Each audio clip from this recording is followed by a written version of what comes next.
সরকারের তথ্য সংস্কৃতি দপ্তরের উদ্যোগে যে সাংস্কৃতিক কর্মকাণ্ডগুলো রাজ্য জুড়ে আমাদের চলতে থাকে সারা বছর,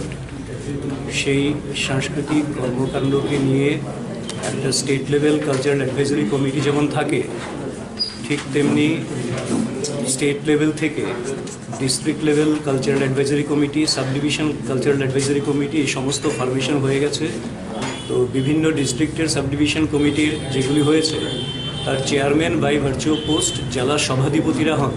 মেম্বার সেক্রেটারি হন ওই ডিস্ট্রিক্টের কনসার্ন যিনি আইসিএ ডিপার্টমেন্টের আধিকারিক আছেন তিনি। তো ওনাদের সবাইকে নিয়ে আজকে আমরা এখানে আইসিএর কনফারেন্স হলে বসেছি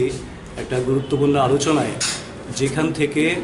রাজ্য সরকার যেটা চাইছে, দপ্তর যেটা চাইছে যে সাংস্কৃতিক কর্মকাণ্ডটা আরও কী করে রাজ্যের বিভিন্ন প্রান্তে পৌঁছে দিয়ে যায়, এবং সেখানে নতুন কোনো ইনক্লুশনের যদি দরকার হয়, কোনো জনগোষ্ঠী বা কোনো একটা অংশ যাদের কোনো একটা সাংস্কৃতিক কর্মকাণ্ডকে হয়তো বা এখনও অ্যাড্রেস করা হয়নি, এমন যদি কিছু থাকে, কিংবা কোনো জায়গায় যদি মনে হয় কিছু অদলবদল করা দরকার, সেই সমস্ত বিষয় নিয়ে আগামী বছর সাংস্কৃতিক কর্মকাণ্ড কী কী হবে তার একটা রূপরেখা এখানে প্রাথমিকভাবে আজকে স্থির হবে। তো তাদের অলরেডি ডিস্ট্রিক্টের যারা আছেন সভাধিপতি সহ মেম্বার সেক্রেটারি এবং সমস্ত মেম্বাররা,